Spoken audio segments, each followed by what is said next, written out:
중국의 위협이 더욱 거세지고 또 노골적이어지고 있습니다. 대만은 누구도 건들지 말라 시위하듯 이번에는 전차를 공개했습니다. 자, 얼마 전 대만 상륙 훈련 때 보여줬던 바로 그 무기라고 하는데요. 서정민 변호사, 이게 무슨 영상이죠?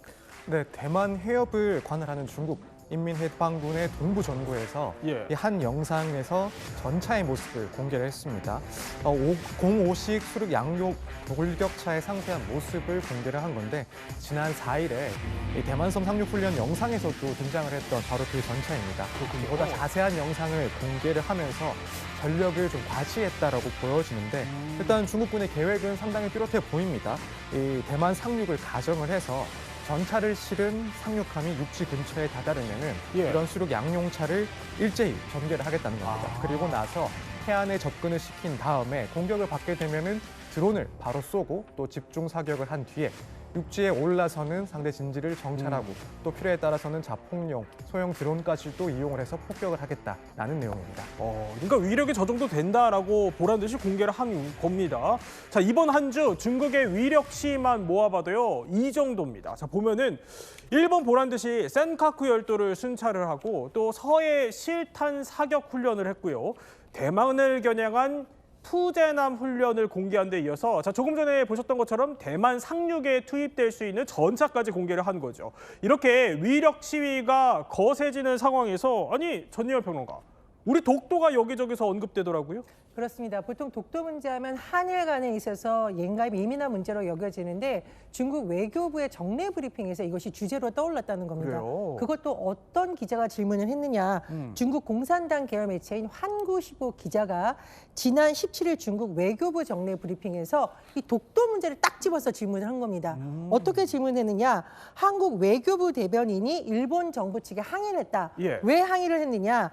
도쿄에 있는 말하자면은 이제 독도가 일본 땅이라는 식으로 홍보하고 있는 전시관이 있는데요. 그래요? 그것을 추가로 공간을 개방한 것에 대해서 한국 정부가 굉장히 강하게 항의했다. 그런데 중국 정부의 입장은 무엇이냐는 식으로 물은 겁니다. 보통 사실 어떤 나라의 외교부에서는 자국의 외교 관련 이슈가 나오는데 이렇게 한일 간의 문제, 독도를 탁 언급한 것인데요. 이 외교부 관계자의 답변도 굉장히 강하게 일본을 비판하는 내용이었습니다. 마오닝 외교부 대변인이 관련 보도를 주시하고 있다라고 하면서 일본의 악질적인 언행이 주변국의 경계와 불만, 항의를 불러오고 있다 이렇게 언급했고요. 나아가서 일본은 침략의 역사를 깊이 반성해라. 평화 노선을 확고히 지키고 행동으로 주변국가 국제사회의 신뢰를 얻어야 된다.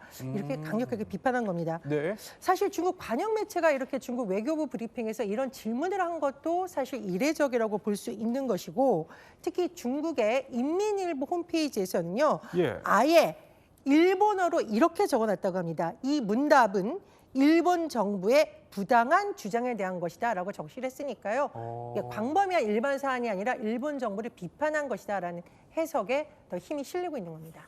그러니까 아까 주변국의 불만을 불러온다. 이 주변국 우리 아닙니까? 그리고 그러면 중국이 일본한테 우리 신뢰를 좀 얻어라 이렇게 한 소리 했다 이 얘기예요. 한마디로 쉽게 표현하면 일본을 강력하게 비판하면서 한국 정부가 주장하는 내용에 조금 더 우리는 동의한다라는 것으로 해석을 할 수 있겠습니다.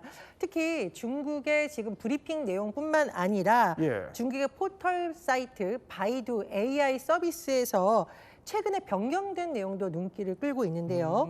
독도에 대해서 독도는 한국 땅이라고 식별 표기가 되어 있었다라고 합니다.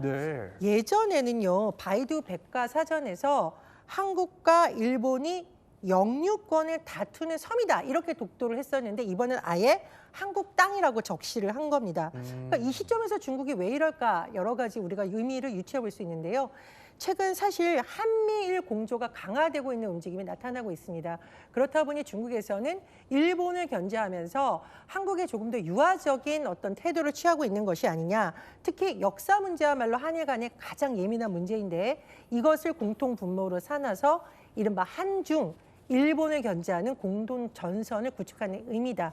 이런 해석이 나옵니다. 자, 이렇게 중일 갈등은 엄청나게 거세지고 있습니다. 근데 이렇게 거세진 그 도화선 중에 하나가 중국의 오사카 총영사가 일본 총리 참수할 수 있다 이렇게 했던 그 발언 때문인데 저렇게요. 목을 베어버릴 수밖에 없다. 이 발언이 너무 외교적인 결례다라는 지적도 나왔었는데 이 사람은 그냥 일본에 있어요?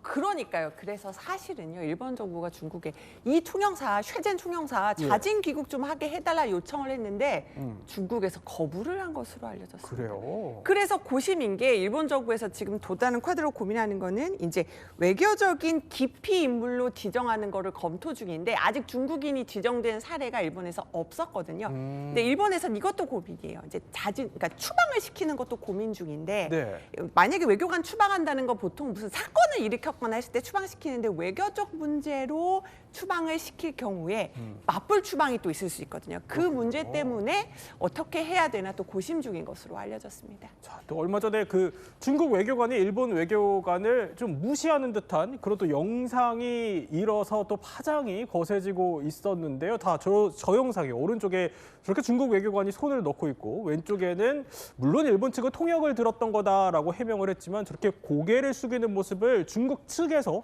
공개해서 파장이 일었는데 여기에 지금 중국이 팬더, 그러니까 동물 그 팬더까지 볼모로 잡을 수 있다는 얘기였네요. 네, 중국 현지 매체에서 이 중일 사이에 이런 팬더 외교가 중단될 수도 있다라는 보도가 나왔습니다. 이제 아시다시피 중국은 이 팬더를 외교에 상당히 활용을 하기도 하고 또 해외 국가에 팬더를 임대 형식으로 보내기도 합니다. 그게 우호적인 양국의 관계를 보여주기도 하고요. 일본에도 지금 두 마리의 팬더가 있는데 샤오샤오 그리고 레이레이입니다. 이 내년 2월에 일단 중국으로 또 돌아갈 예정인데 이후에 이렇게 중일 관계가 여전히 냉각되어 있다라고 하면 더 이상 일본의 팬더 임대가 이루어지지 않을 가능성이 있다라는 거죠. 그래서 현지 매체에서는 일본에 자이언트 팬다가 없는 상황이 발생할 수 있다라고 이야기가 나오고 있습니다. 그렇군요.